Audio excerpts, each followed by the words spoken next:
আ আমরা যেভাবে আমি শুভ ভাই বা আমরা যেভাবে সিনেমাটাকে দেখছি উনি ওইভাবে দেখছিলেন না। উনার ডিসঅনেস্টি দেখছি আমি। আমার লাইফে কখনো এরকম হয় নাই যে আমাকে বাজেট চিন্তা করে সিনেমা দেখতে হয়। উনি আমাকে কয়েকবারই বলছেন যে, "সিদ্দিক ভাই ২ টা ফাইটের বেশি রাইখেন না বা ৩ টা ফাইটের বেশি রাইখেন উনি না।" মানে সিলেক্ট করে এইভাবে দিচ্ছেন আর কি। ফর্মুলেটেড স্ক্রিপ্ট লেখা আমি অভ্যস্ত না। তাহলে উনি আমার কাছে কেন আসছেন? এবং যেটা আসলে উনার উচিত না। উনার সরাসরি আমার সাথে কথা বলা উচিত ছিল না? উনি কিছু একটা ব্যবস্থা নিয়ে রাখেন। আদারওয়াইজ উনি আসলে এটা পল্টি খাইতে সময় লাগবে না উনার। এবং সেটাই ঘটলো। কারণ আমি থানায় কেস না করে আমি জিডি করে আসছিলাম। ১ম কথা হচ্ছে যে আমাকে যখন স্ক্রিপ্টটা দেওয়া হয়েছিল আমার চুক্তিপত্রে একটা সার্টেন অ্যামাউন্টের টাকা আমার সাথে চুক্তি করা হয়েছিল। তা ১ম এ হচ্ছে উনি আমাকে হাফ অফ দ্য অ্যামাউন্ট আমি এমনিতেই অ্যাডভান্স নিই। সো ওইটা নিয়েছিলাম। নেয়ার পরে তার সাথে স্ক্রিপ্ট পর্যায়ে আমার অনেকগুলো প্রবলেম মনে হচ্ছিল যে সে আসলে আমরা যেভাবে আমি শুভ ভাই বা আমরা যেভাবে সিনেমাটাকে দেখছি উনি ওইভাবে দেখছিলেন না। সিনেমাটাকে উনি ছোট করার চেষ্টা করছিলেন। তো আমরা এটাও বুঝছিলাম না কারণ ১ম এ উনি যখন আমার কাছে আসছিলেন উনি একদম স্পষ্ট করে বলছিলেন যে, "সিদ্দিক ভাই আমি একটা ভালো সিনেমা বানাইতে চাই, আমি একটা বড় সিনেমা বানাইতে চাই। আপনি যেভাবে ডিজাইন করবেন আমি আসছি আপনার কাছে বেটার করার জন্য।" কিন্তু যখন উনি আমাকে সাইন করালেন তারপরে যখন আমি উনাকে লাইন আপ দিলাম বা উনার সাথে আলাপ হচ্ছে তখন দেখলাম যে উনি এইটার সাথে একেবারে অ্যালাইন না। উনি আসলে টার্মটা আমি ইউজ করতে চাই না কিন্তু তারপরে বলছি যে উনার ডিসঅনেস্টি দেখছি আমি।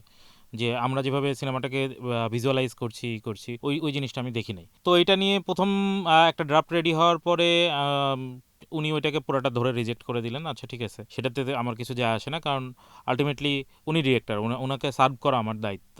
তারপর আমরা একসাথে বসে একটা ড্রাফট রেডি করলাম। ড্রাফট রেডি করার পর উনাকে দিলাম। উনাকে দেওয়ার পরে ওই সময় আমি বুঝছিলাম যে উনি আসলে সিনেমাটাকে অনেকখানি ছোট করে আনতে চান। আমরা যেই স্কেলে ভাবছি বা আমার লাইফে কখনো এরকম হয় নাই যে আমাকে বাজেট চিন্তা করে সিনেমা দেখতে হয়। উনি আমাকে কয়েকবারই বলছেন যে, "সিদ্দিক ভাই ২ টা ফাইটের বেশি রাইখেন না বা ৩ টা ফাইটের বেশি রাইখেন উনি না।" সিলেক্ট করে দিচ্ছেন আর কি, মানে এরকম এইভাবে ভাবে। ফর্মুলেটেড স্ক্রিপ্ট লেখা আমি অভ্যস্ত না। তাহলে উনি আমার কাছে কেন আসছেন? ১ম কথা হচ্ছে এটা যে আমি তো এইভাবে মানে এই ফর্মুলেটেড সিনেমার বাইরে যাওয়ার জন্যই তো আমরা আসলে স্ক্রিপ্ট রাইটিংটা করি। যে এরকম না যে উনি যদি সিলেক্ট করে দেন যে ২ টা গানের বেশি না, ৩ টা না, এইখানে এরকম হইতে হবে, এতগুলা ক্যারেক্টারের বাইরে না। তাহলে আমাকে স্ক্রিপ্ট রাইটার হায়ার করার কারণ কি? উনি যদি সবকিছু করেন তাহলে উনি স্ক্রিপ্ট লিখে নিতেন। আমার তো এটা নিয়ে কোনো প্রবলেম না। উনি তো লিখছেনও উনার আগের সিনেমা। সো আল্টিমেটলি এইটা নিয়ে কেওয়াস হওয়ার পর আল্টিমেটলি একটা ড্রাফট দাঁড়ায় এবং উনি ওইটাতে খুশি ছিলেন। কিন্তু সামহাও আমি বুঝছিলাম যে উনি আসলে এইটাকে আসলে ছোট করার জন্য উনি যে স্টেপ নেওয়ার ওটা করে নেবেন। তো আমি ওইটা নিয়েও বুঝছিলাম যে আমি বুঝছিলাম কিন্তু উনি এটা করবেন আমি বুঝি নাই। কারণ আল্টিমেটলি স্ক্রিপ্ট আমার একা লেখার কথা। ক্রেডিট লাইনও চুক্তিপত্র একদম প্রপারলি মেনশন করা আছে যে সিদ্দিক ভাই ছাড়া কারো নাম যাবে না। যে কারণে উনি ট্রেলারে আমার নাম ইউজ করছেন। আমি যেটা হচ্ছে উনাকে নিষেধ করছিলাম। তো এটা আপত্তি হওয়ার পরে জানাইছিলেন যে, হ্যাঁ, হ্যাঁ। নভেম্বরের প্রবাবলি ২৬ তারিখ উনারা ১ম শুটে গেলেন। এরকম সামথিং কিছু একটা। তো ওই সময় আমাকে শুটিং এ তো ধরেন আমার সাথেও কাজ করে এমন লোকজন আছে। তো শুটিং এর একজন লোক আমাকে ফোন দিয়ে বলল, "ভাই এটা কি আপনি লিখছেন?" আমি বলছি, "হ্যাঁ।" বলল, "আপনার স্ক্রিপ্টে তো আরেকজন হাত দিছে।" আমি তখনও জানি না কে হাত দিয়েছে বা কে করেছেন। ওগুলো আমার জানার কথাও না। তো আপনি কাইন্ডলি একটু দেখবেন? তো আমি তখন একটু খোঁজ খবর করলাম। করার পরে আমি সাথে শুভ ভাইকে জানালাম যে ওই যে টেক্সট মেসেজটা আমার স্ক্রিনশট দেয়া ওইটা আসলে শুভ ভাইকে করা। যে ভাই আমি আমার নাম চাই না এবং উনি আমার নাম বিক্রি করবে অথচ উনি আমার রেপুটেশন খারাপ করবে। তো সেটা আমি চাই না।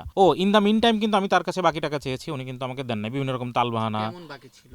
50% হুম। 50% করে না। উনি মৌখিকভাবে আমাকে আরো একটা অ্যামাউন্ট দেওয়ার কথা ছিল। ওইটার কথা আমি ছেড়ে দিচ্ছি। চুক্তিপত্রের কথাই বলছি। চুক্তিপত্রেই 50% বাকি। তো হোয়াট এভার তারপর হচ্ছে শুভ ভাই আমাকে বলে পাঠালেন, "সিদ্দিক তুই এগুলো নিয়ে করিস না। আমি তোকে টাকাটা দিয়ে দিই।" তো আমি শুভ ভাইকে বললাম, "ভাই আমি আপনার কাছ থেকে কেন নিব? চুক্তি তো আপনার সাথে হয় নাই। বাট হ্যাঁ, ঠিক আছে। আপনি যেহেতু বলছেন তো একটা উপায় আছে। আপনার কাছ থেকে আমি টাকা নিব না। ওয়ান সার্টেন থিং আপনি করতে পারেন সেটা হচ্ছে যে আপনি আমাকে আমার নাম ইউজ করেন না। আমাকে টাকাও দেওয়া লাগবে না।" এটা সাইফ ভাইকেও জানানো হলো। সাইফ ভাই এটাতে অ্যাগ্রিড। একদম কমপ্লিটলি অ্যাগ্রিড। উনি কি করছে? উনি উনার ইগোটা স্যাটিসফাইড করার চেষ্টা করছে। সিদ্দিকে আমি নিছি, ওকে তো আমি ইউজ হুম। করব। যেদিন পোস্টার রিলিজ হয়েছে, পোস্টারে আমার নাম নাই কিন্তু। আমি হুম, দেখে খুব দেখছি। খুশি হয়েছি এবং আমি পরের স্ক্রিনশটটা ওইটাই দেয়া যে ওই গ্রুপ যে রাইটিং গ্রুপে ওখানে সাইফ ভাই আছেন। সাইফ ভাই দেখছেন ওই মেসেজ। সাইফ ভাইকে ফোন দিয়েও জানানো হয়েছে যে প্লিজ সিদ্দিকের নাম ইউজ করেন না। উনি তারপর আমার নাম ইউজ করছেন। ওনা কিন্তু নভেম্বর থেকে কয়েক দফা বলা হয়েছে এবং আমি কিন্তু বলেছে। টাকার দাবি ছেড়ে দিয়েছিলাম। এবং আমি ওনাকে বলছিলাম যে উনি যদি আমার নাম ব্যবহার করে তাহলে আমাকে পুরো টাকা দেওয়া লাগবে। ওখানে মেনশনও করা আছে। তারপর আমি ওনাকে টেক্সট করলাম। করার পর পরের দিন ট্রেলার রিলিজ হলো। যথারীতি ট্রেলার আমার নামের বানান ভুল সহ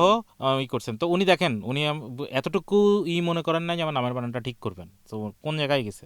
উনি এটা প্রতিশোধমূলক হিসেবে করছে। কিন্তু দেখেন আমার জায়গা থেকে আমার প্রতিশোধের ব্যাপার না। আমি ভাই আমার ন্যায্য প্রাপ্য চাইছি। আমার নাম ইউজ করলে আমাকে পুরো টাকা দিতে হবে। আর দ্যাটস ইট। তারপরের কাহিনী কি হুম, আমি সেটুকু হুম, আপনাকে বলে দিই। সেটা হচ্ছে তারপর আমি থানায় গেছিলাম কেস করতে। In the mean time Saif ভাই আমাদেরই এক পরিচিত আমি হচ্ছে এফডিসিতে কমপ্লেন করেছি। আমি হচ্ছে পরিচালক সমিতিতে কমপ্লেন করে আসছি। আমি ডিএফপিতে যাওয়ার কথা ছিল কিন্তু আমি যাই না একটাই কারণ আমি চাই না সিনেমাটা আটকান। কারণ সিনেমাটার সাথে অনেকের রুটি রুজি জড়িত। প্রযোজকের তো এখানে দোষ নাই, কারণ ডিল তো আমার সাইব ভাইয়ের সাথে হয়েছে। প্রযোজক হয়তো নতুন প্রযোজক, উনি জানেও না। ওনাকে আমি যে ফোন দিয়েছিলাম, উনি আমার ফোন পিক করেন নাই, প্রবাবলি আননোন নাম্বার হিসেবেই পিক করেন নাই। তো আমি বা আমার এক বন্ধু আমরা হচ্ছে থানায় গেলাম। থানায় যাওয়ার পথেই আমাকে একটা সোর্স থেকে জানানো হলো যে সাইব ভাই আপনার টাকা দিয়ে দেবেন। তা আমি বললাম ঠিক আছে, তাহলে তো আমারই করার নাই। কিন্তু আমাকে আবার আরেকটা সোর্স থেকে বললো যে না, আপনি কিছু একটা ব্যবস্থা নিয়ে রাখেন, আদারওয়াইজ উনি আসলে এটা পোল্টি খাইতে সময় লাগবে না ওনার। এবং সেটাই ঘটলো, কারণ আমি থানায় কেস না করে আমি জিডি করে আসছিলাম।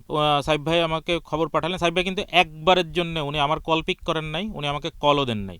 উনি ভায়া মিডিয়া কথা বলছেন, বারবার অন্যকে দিয়ে কথাবার্তা বলছেন, এবং যেটা আসলে ওনার উচিত না। ওনার সরাসরি আমার সাথে কথা বলা উচিত ছিল না। তো উনি বসেন না, উনি বললেন আমি ইন্ডিয়া এসে আপনার সাথে কথা বলতেছি। উনি আসার পরেও কিন্তু উনি যোগাযোগ করেননি।